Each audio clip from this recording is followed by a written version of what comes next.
Martinelli and El Neni are sitting there, standing there, cuddling each other, laughing and joking, walking back out on the pitch. Like, you're 1-0 down, mate. Oh, sorry, it was 1-1. It was 1-1 at that point. So what are you laughing at? Right, and then on the 60th minute, they're 2-1. I think they were 2-1 up at that point.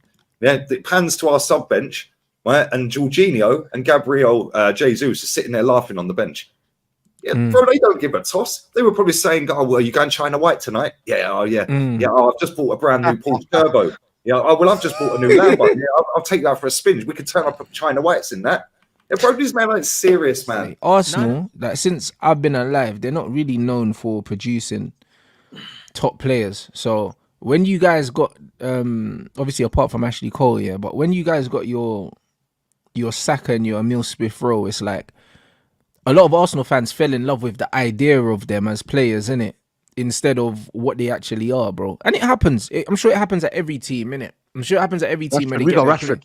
Yeah, but I've been calling that guy out so early. But you're right. The majority of our fan base fell in love with the idea of what Rashford represented instead of what he was good at. That's what it is with Saka. Like I said maybe 2 years back, I said if Saka doesn't if he doesn't hold down a position at Arsenal, he's going to be in trouble, bro. And I said the same thing about Emile, and now Emile's probably going to end up leaving because Saka managed to nail down the right-hand side. Emile wasn't able to nail down any position because of injuries. Erdegaard's doing what he's doing. Martinelli's there. So now Smith Rowe's got to leave. But when you look at Bukayo Saka, the only thing saving him, is that he's left-footed, mate. That's it. If he was right-footed, he's struggling to get into most teams, bro. I'm telling you, because he's just not that good.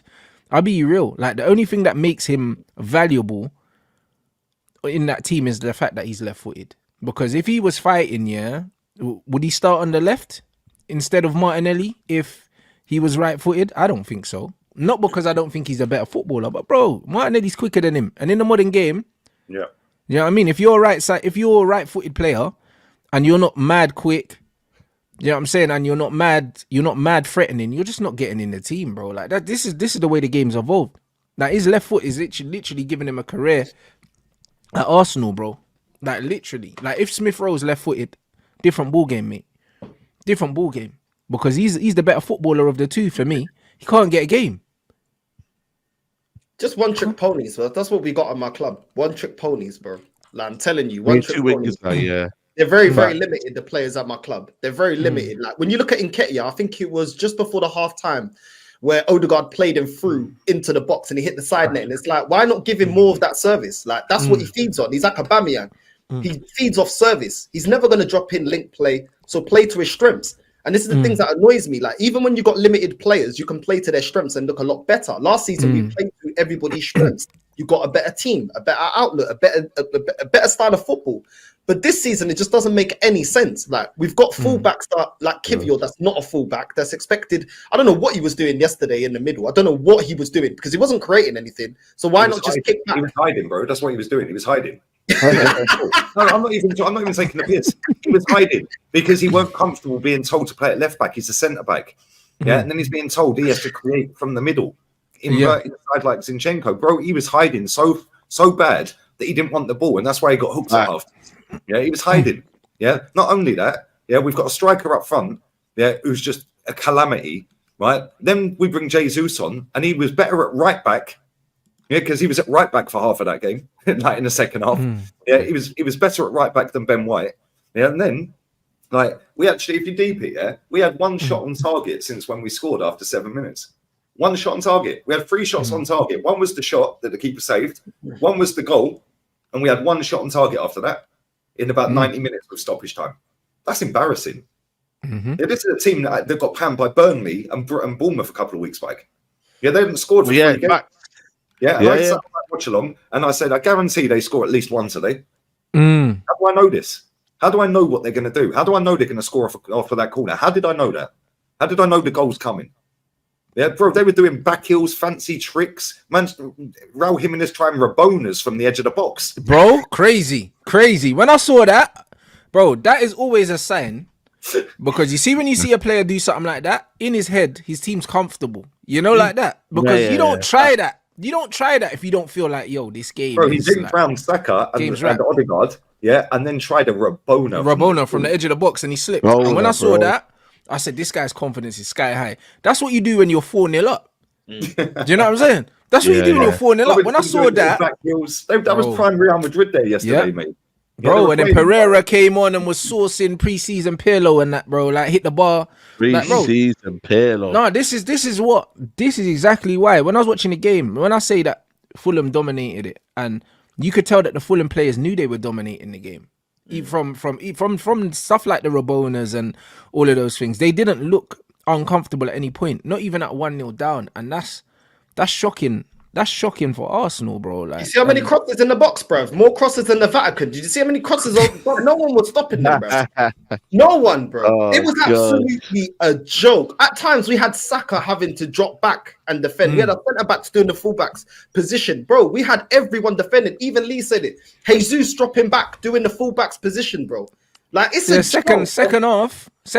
It looked like the manager got you to kind of sit off, like, in the second half. I was confused. Like, you see him crying in the rain. He looked like Ray J. One wish. He was lost, bro. It's true. If I had one wish, Ray J, bro, that was Arteta, bro. He was crying. But you know what? You know this lot ain't serious, right? Because when Martinelli's not shaking hands with Smith Rowe, and when Rice and Gabriel are arguing, but then you see as well, this is how you know they're not serious and there's issues there. They couldn't care less, bro. When the players were coming back out for the second half, Martinelli and El Neni are sitting there, standing there, cuddling each other, laughing and joking, walking back out on the pitch. Like, you're 1-0 down, mate. Oh, sorry, it was 1-1. It was 1-1 at that point. So what are you laughing at? Right, and then on the 60th minute, they're 2-1. I think they were 2-1 up at that point. Yeah, it pans to our sub bench, right? And Jorginho and Gabriel Jesus are sitting there laughing on the bench. Yeah, bro, they don't give a toss. They were probably saying, "Oh, well, are you going China White tonight?" Yeah, oh yeah, yeah. Oh, I've just bought a brand new Porsche Turbo. Yeah, oh, well, I've just bought a new Lambo. Yeah, I'll take that for a spin. We could turn up China Whites in that. Yeah, bro, this man ain't serious, man. No. Yeah, the level's not there. Look at that first goal that we conceded. Yeah, why was 29 our furthest player back? He was at centre back. Why was 29 at centre back? Where are our centre backs? Bro, Gabriel and Rice were arguing. Yeah, I don't know what they were saying. Gabriel looked like he said, "I'm from the favela. I'll gun buck you." I don't know who you're talking to. It was crazy. We concede. Bro. What are they arguing about? What was the argument? It was them two as well. Them two that they weren't even picking up a man. I think with Arteta, it's just become too predictable now. When they're losing games now, just everything's predictable. And like I said, the warning signs were there. Yeah, same subs as well. I mean, this idea that Reece Nelson's going to give you that Bournemouth moment again. Can you not just stop doing that, by the way, now? Just thinking, that goal's going to come again, and Reece Nelson. Bro, it was one moment, you know what I mean? You had your Titanic music, you had it, and now that's it. Like, stop begging this Reece Nelson gimmick. You know what I mean? He's going to come off the bench and score the winner. It's not going to happen, man. And your bench is awful, man. Like, that's what our gaffer does with McTominay, though. McTominay's our Reece Nelson now, man. Yeah, McTominay's going to come on. He's going to score a goal. He ain't scored since, I don't even know when. He ain't scored since the Brentford game, bro, yeah. Well, there you go. Brentford game, you know what I'm saying? So, I feel like with me, Reece Nelson McTominay looks like Duke Nukem. I can't lie, man. That guy, bro, he does, bro. I'm telling you. When was the last time any of our subs impacted a game? It's not happening no more. I watched Man City take off Jack Grealish on 55 minutes, right, to bring on Oscar Bob. You've just taken off your record signing to bring on Oscar Bob from the academy, and in 2 minutes, bang, he set up a goal. Yeah, we're bringing on Reece Nelson on 100 grand a week every week to do nothing. We're bringing on Eddie Nketiah, who ain't scored an away goal for a year in the league. 100 grand a week. Yeah, why didn't we just pay 200 grand a week for a top player? No, facts. 100%, but it's cheaper to put players in the youth team on more money than to actually go out and buy someone. You know what I'm saying? And that's what our teams have been doing, and this is what they need to stop doing. The British quota. Yeah, go and buy a British player that's any good then. Yeah, because Man City have got Jack Grealish, they've got Foden, yeah, they've got John Stones. Yeah, there's your British quota.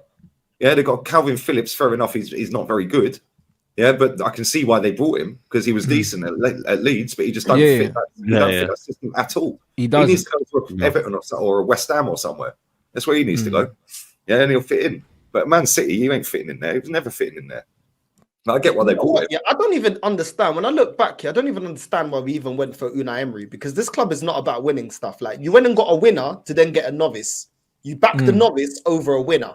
If you want to get a winner, why don't we get Ancelotti when he was available? Like this club, they sell us dreams, bro. They never want to win. They never really cared. It was a stopgap, probably because they couldn't get Arteta. He didn't want to leave at the time.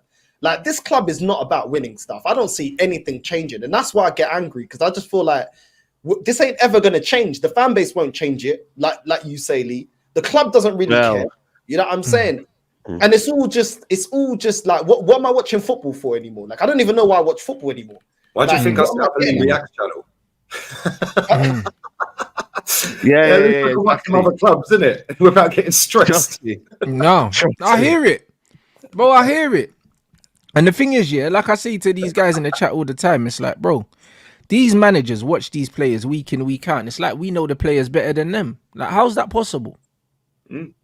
How's that fucking possible? Like, you see these guys every single day and you're still doing the same foolishness, bro. They know they got it wrong, get it? And they can't fall back on it. Stubborn. So they can't explain why they've picked Zinchenko over Tierney, Reece Nelson over Pepe. Picked over. They sold, man. Like, bro. Like, and the thing is, Bukayo Saka, has been stinking the place out. Why not even keep Pepe as a bench option? Because you were paying his wages anyway. You'd rather send him to go play at another club than keep him there as a bench option. You don't want to win.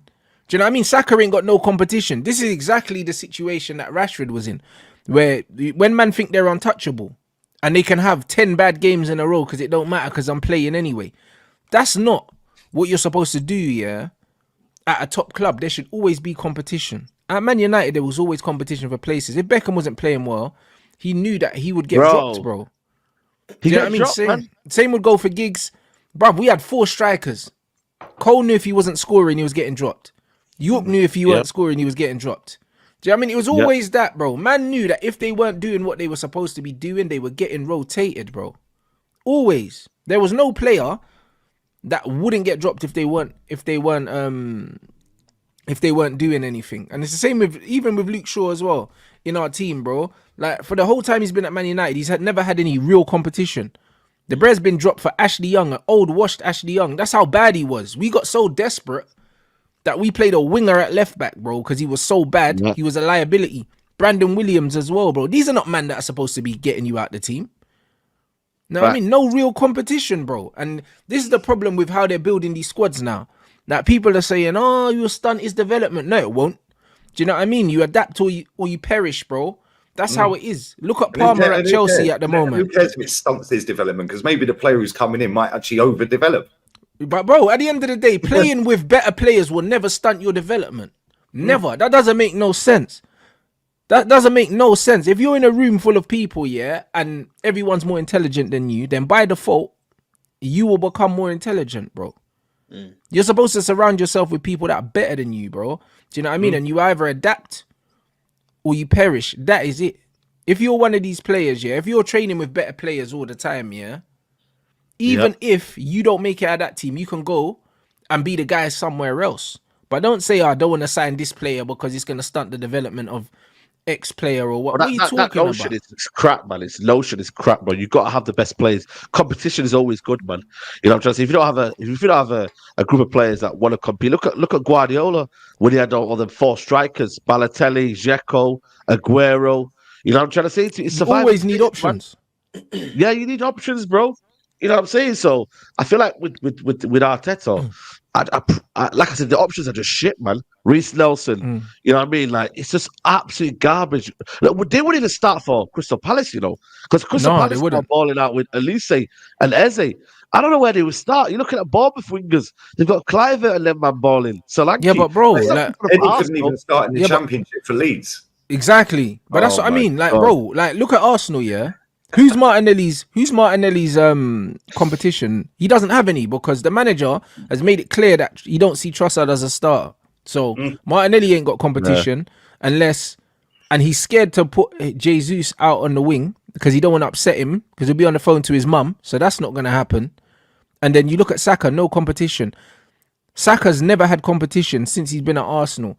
He got moved around loads of different positions. They shoehorned him into the team wherever they could. Now the right wing's his, he's got no competition. Why should he improve? And also, how is he going to improve if he's not playing with players better than himself, bro? Arsenal fans see him as their best player. If he's Arsenal's best player, Arsenal are a terrible football team. because that's crazy to me. That's crazy to me. When I look at players like Elise, Phil Foden, Kudus, all these right-sided players, they're better than him. Even Cole Palmer's better than him. Foden's light years clear. Even Cole Palmer's a better footballer than Bukayo Saka. These men were talking about ceilings like a flipping architecture. As soon as the GA flipping dries up, bro, no ceiling talk no more. No ceiling talk. But these men are talking about ceilings, bro. It's nonsense, fam. Do you know what I'm saying? GA has got nothing to do with ceilings. Either you're a baller or you're not a baller. Saka's not a baller. These men are seeing it right now. So when I compared him to James Milner, yeah, that's exactly what I meant. People thought it was an insult. Nah, bro, he'll do a job. You'll do a job, bro. You can do a job at left back.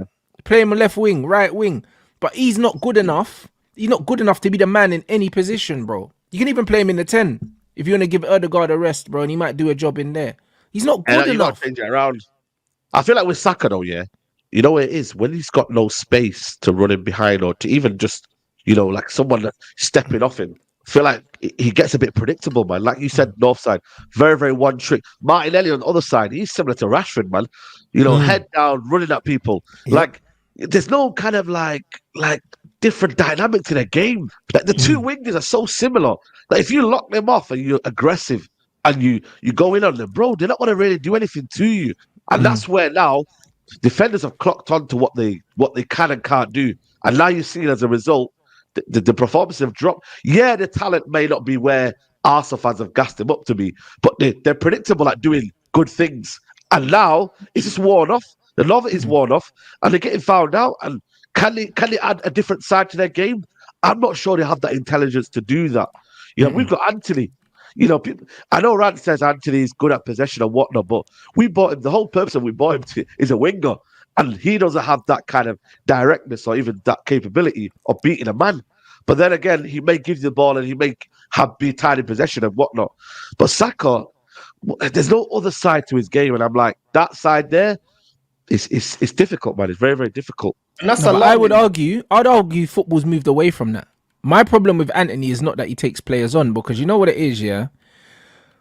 A lot of football fans, yeah, they lie, innit? They're very disingenuous. They say, I don't rate Sancho because he doesn't take players on. I don't rate Anthony because he doesn't take... Bruv, none of these wingers take players on, bro. The only reason why they're upset is because man ain't scoring. That's it. Do you know what I mean? Like, just call it what it is, because Saka don't take players on, bro. Like, but he will run with the ball every now and then. Like, he's not someone that takes players on. He just scores goals sometimes.